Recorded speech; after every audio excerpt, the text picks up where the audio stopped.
So without that, you don't get a proper transfer. And the phagocytic cells that's called coagulation. Phagocyte. Okay. So let's pull things into it. Yeah. So magnesium directly modulates the phagocytic priming by its calcium antagonism and indirectly by its effect on the immune inflammatory processes, the source of the priming disease. So if you have inflammation and you don't have magnesium, you have a shortage of magnesium, you have great difficulty getting rid of that inflammation in the body. So like joint pain, Yes, back pain, yes. muscle. So one of the things that you have, although you don't see it much here, is magnesium oil. Okay. Right? It's a little spray. You spray it on joints that hurt in you. They do that for a few days, and it tends to get rid of the inflammatory process that is going on in the joint. That brings those sports sprays to mind. Yes, all them have magnesium. Footballers, when that push the athlete to over. Yeah, magnesium oil. Yes. Yeah. Now, magnesium oil is magnesium chloride and water. You just put magnesium chloride in water and they put it in a bottle and you spray it on. But it feels like an oil. Okay. It feels like an oil because magnesium chloride is atomic structure here. And whenever you put water, it tends to attract water around it because of the electron structure. So it normally attracts 6 molecules of water around it. Tight. It holds a tight bond. So you say magnesium chloride is hexavalent, which means it pulls 6 molecules of water to it and holds it tight. That forms the surface of the cell structure. Because when it pulls it like that, that water being pulled so tightly has a different phase from ordinary water. It comes like a gel. Right. So, you know, when you're in school and you say, well, you know, your cell has let things in and you put behind it. Teach, how it does do that?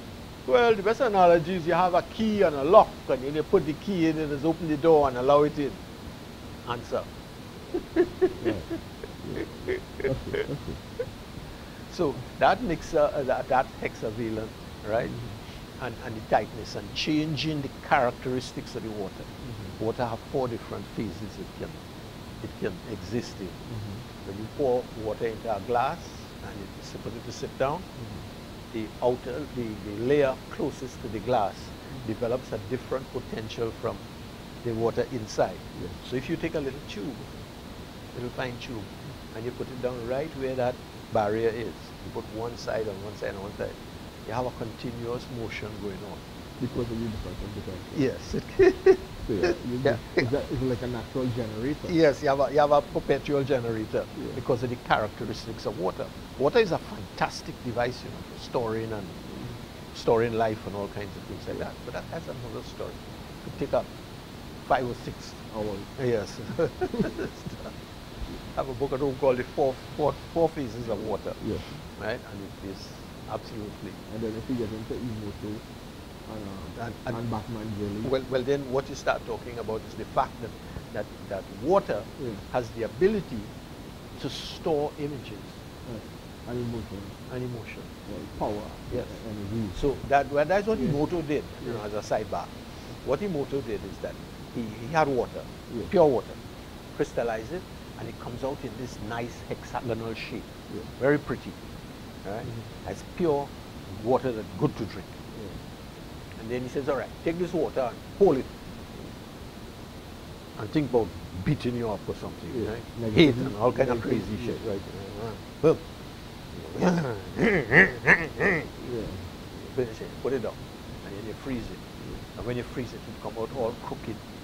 And discolored. Yes, because it has absorbed this negative energy. By the same way, you have the priest, and he gets the pure water, and he stands over it and in the name of Christ, and right? And you have it there. And somebody come with demon possession, you say, shout! When the demon start to scream.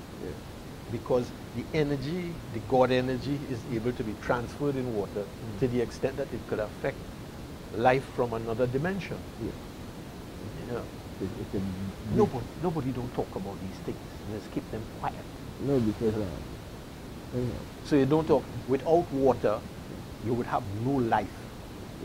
we are 70% water ourselves. Long ago, I saw an experiment, years ago when I was very young. Fella said, take water, boil it, kill everything in it, right? Or any bacteria, anything, boil it for a long time. So when you finish, sterilize the glass jar, right? You sterilize the glass jar, pour water in it, halfway up, cork it, and seal it, so nothing can get in or come out. And then take that glass jar, put it outside in the sun, and leave it outside there for about 3 or 4 days. Then after 3 or 4 days, you see all kind of creatures in it walking about. Where they come from. So obviously the sun coming in and mixing with the water has the ability to begin the creation of life. I have an article here in the pile of stuff that I have where they're talking about that if you have DNA here close to water, the water is pure, that and you have certain low frequencies in the atmosphere, that the whole electromotive rhythm of that is transferred in the water. So the water, in fact, it does a transfer automatically, you know. And so the water, in fact, now with this copy of the DNA matrix, will start to make that after a while. So the fellows who discovered that, they patented one time, because the implications of all what it could do is humongous. Now, when we get back to the magnesium, when you spoke about how it attracts the water molecule, the 6 water molecules, will that assist you in not being dehydrated?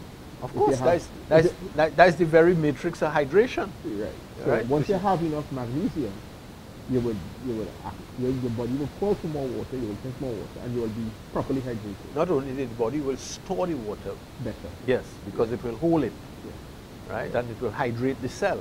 Most of the times we suffer from dehydration. Yes. We suffer from dehydration because we don't have enough magnesium inside us. Right. So, question. Is the consumption of all these artificial beverages, bottled drink, and we're falling over, and bottled it seems poised to make us unhealthy.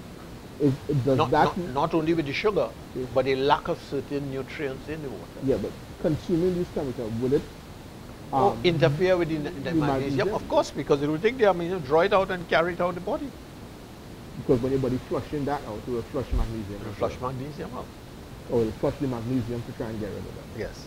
Because the magnesium would bond sometimes with things. I just trying to understand the connection. Now, we're talking about this. This will go on for a while. Yeah. So if I looked at here, it says 80% of magnesium deficient. He says, but how do we know that we're magnesium deficient? That's a good question. How do you know? Because everybody say, well, you're talking all this highfalutin set of stuff there, and you're leaving me out. So let's make it very simple. Symptoms of magnesium deficiency. See, I went and I got it, you know. The first symptoms of deficiency can be subtle, as most magnesium is stored in the tissues. Leg cramps, foot pain, muscle twitches are the first signs of magnesium deficiency. Nice. So you say down here, and you're watching Django on the screen shooting up 1,000,000 men with a 6-gun. You know the usual story, right? And while you're doing that, your muscle jumping. You'll twitch. You say, boy, like I'm going and get money or something, the leg twitching. Or you try to move the leg and it lock. Oh, that's you're advanced. You're going for your PhD. Other early signs of deficiency include loss of appetite, nausea. People say, well, this kid feels nauseous sometimes when I'm going to eat. Most of the time, it's just a magnesium deficiency. You go to the doctor, he probably give you a calcium blocker, an acid blocker. You know, that had nothing to do with what is going on, right? Numbness, tingling, seizures. Sometimes people are having simple epileptic seizures. It could be a magnesium deficiency. And I've once seen somebody who had seizures, a little kid, and he tell me sometimes he just eat with chalk. Yeah. What chalk you talking about? The magnesium thing you just eat. Oh, the magnesium block. Magnesium block. That is buy in the pharmacy Yeah, for pregnant women use it. right, Yeah. right. He just have a craving for that, and when you have a craving for it, you just feel better. Right. So now I begin to get an idea why you have a craving for it. Yes. You know, as magnesium deficiency will numbness, tingling, seizures, personality changes, abnormal heart rhythms. Lots of times when your heart, even a little palpitation and things like that, it's a magnesium deficiency. Right. So sometimes you get a little pain in your chest. You know it's not deep enough to be a heart, but it's around the heart. Yeah, and the heart give a little jump or a little fibrillation, right? Coronary spasm, you get the heart kind of do a little cramping sometimes. Yeah. You know, you get a sudden little pain and it's gone. Yeah. And you kind of look at you it. make my heart jump. Yes, yes. Yeah. A full outline of magnesium deficiency was beautifully written in a recent article by Dr. Sidney Baker. Magnesium deficiency can affect virtually every organ system of the body. With regards to skeletal muscle, one may experience twitches, cramps, muscle tension, muscle soreness, including backaches, neck pains. Now don't forget that magnesium is the counter to calcium. That is a calcium blocker. Yeah. You know, whenever you have high blood pressure, the doctor will give you atenolol and all them kind of things. Most of them are calcium blockers. Right. Why didn't say, let me try some magnesium first? Because magnesium is the calcium blocker of the body. So hypertension is a magnesium deficiency. No, it gets even nicer than that. Patient comes, blood pressure 140, right? But 105 is systolic. So it means that the heart coming in. You mean the diastolic? Yeah, no, the systolic is 140. Systolic is 140. The diastolic is 105. 105. Yeah. Right away, your pulse pressure too small. Yeah. Right? 105, 140, that is only 35. Yeah. So it means that the heart is not relaxing. Yeah. Not only that, it mightn't be pumping properly, because if it ain't relaxing, the calcium can't work properly. Yeah. So you do suddenly hit them magnesium. Boom! Yeah. Now, it is not a synthetic drug. And if that happening to the heart, it means that your calcium shortage is even worse in the body. Sorry, your magnesium shortage is even worse in the body. So because the body will try to push the magnesium into the heart first. Right. Because without the heart, everything fall down. Right. And the body have that kind of wisdom about it. So if the heart had to get a little bit of heart, the rest of the body will gain none. Right. So when you give them the magnesium, you know, don't expect that they'll come tomorrow morning and say, right, that the pressure going down. Yeah. Because when you start giving that magnesium, and you can't give too much of it because it will make you be sitting on the bathroom whole day. Yeah. So you get them, let's say you get them 200, 300 milligrams a day. Yeah. It is going to take you about a month to build up, to replenish. And then build up. And then what you watch is you see the blood pressure do so. And it starts to come down. Sometimes it even takes 6-8 weeks. Yeah. Right? So, and it's while it's taking that, the foods rich in magnesium that they help it along. Yes. A little bit. Yeah. And what are the foods rich in magnesium? But not. So let me explain something to you. In our body, right, our main transfer mechanism for energy is iron. Okay. Blood does have iron. In a plant, which takes sunlight, the electricity from the sunlight and make food, its main mineral content is magnesium. So green leafy vegetables. Green leafy vegetables. So out of that you could draw another deduction. If you have a person and they are anemic all the time, they eat no vegetables. Right? Not only that, if you want to build the blood, get them spinach, get them kale, get them all the greens, and they will eat it. And what the liver will do is it will take out the magnesium and it will put in an iron, and you have blood. Because blood is a whole constituent of things. You know, you speaking that my great aunt ruled. So let me give you another example. You want a fast transfer to build up the blood. you know, you have dengue, you have all kind of things. Knock down the cells in the blood. Go right doctor, get a whole pile of iron and all kind of things. But that is not what you want. What you really want is magnesium first, because you need the electrical charge to fight the dengue in the first place. So what do? You go and you get pawpaw leaf and you pound it up and you squeeze out the juice. You could boil it and think, you know, which will mash up somebody food stuff. You squeeze out the juice and you drink 1 tablespoonful of that. And that is like a wonder drug of magnesium. Yes. A Bam. wonder shot, And within the space of a couple hours, your whole blood count start going up the road. That is a cure of the Australian Aborigines. Right? I was the first person to get on the television and say, hey, all you have dengue, use this, squeeze it and drink it. It will carry up the blood count. It will carry up the electrical potential in the system, and the dengue will disappear. You ain't talking about nothing to kill nothing. You're talking about how to get rid of the thing using the immune system to its maximum. Right? So a whole host of people did that and got cured quickly out of dengue. And there are other people running and taking all kind of antibiotics and steroids and all kind of things, which did nothing but mash up the system and left part of the dengue and the chikungunya embedded in the system, so that years later they're still having joint pains and all kinds of things when they could have get rid of it. Right. So when you get dengue, it's called dengue the big bone fever. Yes. So you have no magnesium, so all the joints are hurting. Yes. So it makes sense. And that is demonstrated by your blood count going down. Yes. You understand? Right. So when you begin to get into the electrical in the system, you know. So it we say muscle tension, muscle soreness, backaches, neck pain, tension headaches, joint pain, TMJ dysfunction, temporal mandibular joint dysfunction. In other words, you know, your jaw locking and tight and you can't chew properly. Right? Also, one may experience chest tightness or a peculiar sensation that he cannot take a deep breath, or she cannot take a deep breath. So they panic, they feel having a heart attack. Yeah, so sometimes they sit down here and they go, well, having trouble breathing.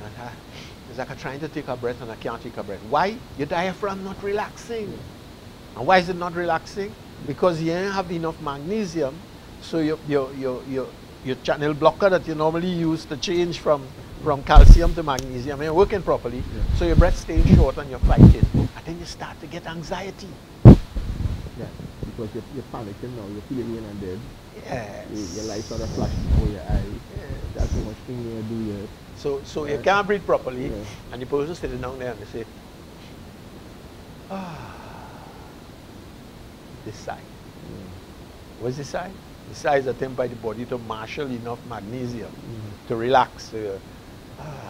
So they always sigh. They have somebody and they always sigh. A sign of a magnesium deficiency. Now you notice I take this and I'm reading it out, and I'm also making an attempt to break it down a little bit so that we can simplify it. So that we say, that's stupidness. It isn't. We got to bring it back. So one of the things, if you have a magnesium deficiency, if you have any of these symptoms, is to eat more vegetables. Now that have a trap in it, because we in Trinidad, the farmers, love to spray the vegetables just before they bring it in the market. Yeah, the plant you. Right? Well, you might be able to do that. So you go in the first thing when you go in the market and you're going to buy spinach and you're going to anything, pick it up and smell. It smells funny. You know it have spray on it recently. Because normally it's supposed to wait 2 weeks and spray. Now, they're supposed to have a place in Trinidad called the Food and Drug, which is supposed to walk through the market and check these things. You know, so you could tell a man, hey, you just spray this, you can't sell it. Take it and carry it home. Because you're trying to protect the health of people. The Food and Drug ain't have no lab. They're supposed to have a lab to test it. They have no lab. They have no lab for years and they're playing a game. And then some people don't like to wash the vegetables properly. Right. Well, washing it don't do it. You have to soak it in a way, hydrogen peroxide. No. You have to soak it in sodium bicarbonate. Sodium bicarbonate. I found that out from Dr. Mercola. I used to use hydrogen peroxide because I figured it was active, it would do a oxygen exchange. But he points out something, that all these synthetic pesticides are basically very acid. Right, so you need to alkaline. So what you need to do is put in an alkaline, and that does neutralize it very quickly. So what he says is chop up your vegetables, put it in a bowl with water, and get sodium bicarbonate. Get sodium bicarbonate that don't have aluminium salts in it. Right. Any of them free running sodium bicarbonate with no lumps in it, you know the company put aluminium salt. And we all know aluminium salt is very deadly to the brain and everything, so don't touch it. Right? So you look for your thing that is cake. Now they have certain, you see sodium bicarbonate selling in the grocery, and it underneath it will mark no aluminium salt added. I think that's the Bob Red Mills have that, right? So we've seen. So if you can't find something like that, then find one. Then you take a teaspoon, heaping teaspoon of that, drop it in the water, stir it up, and leave it to soak for 25 minutes. Stir it up ever so often. At the end of that time, you decant it, put a little bit more, wash it, decant it. When you decant it in your colander with drain. And then take it, get a little thing, fill it, close it, put it in the fridge. So you have your vegetables. You have vegetables cut up for the next couple of days, 2 days. Right? So you need to just take that out and use it. And he says that takes out about 98, 99% of the So how are we going to reach the modern housewife? The one who finds that it's too much more? When she ring me up, she have cramp and she can't move, right? Or you know, she have all these illnesses. No, but she heart palpitating and all kinds of things. But Doc, you know, I am not a Johnny come lately, so I've been around for a while. You ain't telling me nothing I don't know, you know. Yeah, my great-aunts and them, they always used to be cooking or preparing something and planting garden and doing this and doing that. And then you never hear anybody saying that's too much work. Well, everything is well, listen. Why is it too much work now? That is the question to ask. Laziness? No. Society? No. You're saying something and at the same time you ain't figuring it out. If I using coconut oil, right? And I do so, and I fry up my egg and thing in it, and I eat that. I eat all the oil. When that reaching my gut, the liver ain't even waiting for them to, for the stomach to process the coconut oil. Take the coconut oil and drop it out, carry it inside it. Boom! In 10 minutes, 15 minutes, it makes ketones and it spread it through the body. All of a sudden, you're energized. You get 2 tablespoonfuls of that oil, you energize for till past lunchtime. So the chances that you feeling hungry during that time is very remote. Then your other food go down and digest and things. So what happens is you find yourself eating less. But 1 tablespoon of coconut oil is like a plate of food. So what you have is, you have, instead of feeling hungry and needing more food because you're trying to burn sugar, you're burning oil. So your energetic changes completely. Right, and compare that scenario now to the hydrogenated oil. With the hydrogenated oil, the body cannot use it. In fact, when the liver soak it up and it try to change it into fat, it has changed it into what Mr. Paulins called LPA, a thick, sticky, nasty stuff that is plug up your liver first. So after a while, most people live in, when you go by the doctor, you say, fatty liver. We don't tell you, you have a liver that try to convert hydrogenated oil and it stick up the liver. So the liver is now working inefficiently. The organ of energy in your body is the liver. And they tell you, ease up on the fried food. They tell you, stop using the hydrogen oil. Ease up on the fried food. Well, you see, the thing about it is, we don't take time to make that differentiation. If you're frying food with coconut oil, you don't have that problem. Because the oil, it's hard to oxygenate coconut oil. It's had to run the fire real high to mess it up. Right? So you could cook your food, you could have, so a long time people used to have fried bacon and fried thing, and they never used to have fatty liver. So the minute you start using hydrogenated oil and fat starts infiltrating your liver, that's your whole energy system gone. Yeah. So one of the things it says, if ever you reach a certain age and you find the time to go and detox your liver, but you have to detox your liver with something that would take that fat out, right? And your liver come back nice and red, you're ready to burn up the whole place. The function better than the Fellas who eating a lot of fried foods from names of businesses that we shall leave unnamed, yes. they get to 19 and 20 and 21 and they come by me and they say, you have anything? I say, anything for what? Rocket at launcher. Rocket, you're launching it, the rocket ain't even know it there. It's got nothing money fast. I have to tell a guy. The first time that happened to me was a guy 21 years old. Yeah. He loved to eat fried chicken. 3-4 times. I love that, man. I buy that and eat it.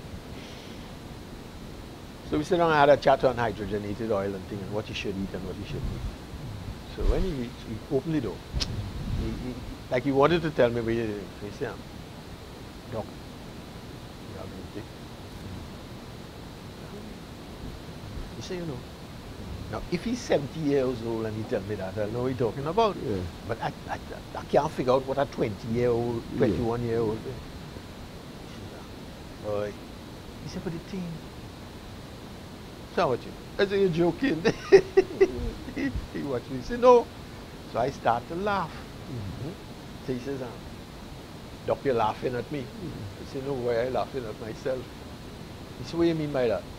But so when I was your age and I going out anyway, I used to take a string and tie down the one I have because it only goes on when I see something across the road and that is it. He kicking up and things. Is he waiting permission? No permission. Is he waiting for the countdown? No. Yes, it's hard to take these things and make a joke of it and talk it out. Yeah.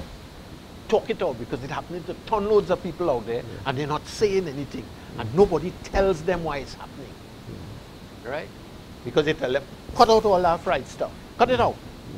Go and lift some weights and eat more vegetables and clean your vegetables before eating it. Right? And the people who spray in all that set of stuff, I hope they're listening. You can understand that the person who gets affected by it the most is the one who's spraying it. Is the one who's spraying it. But again, exposed to it the most. Let me explain something.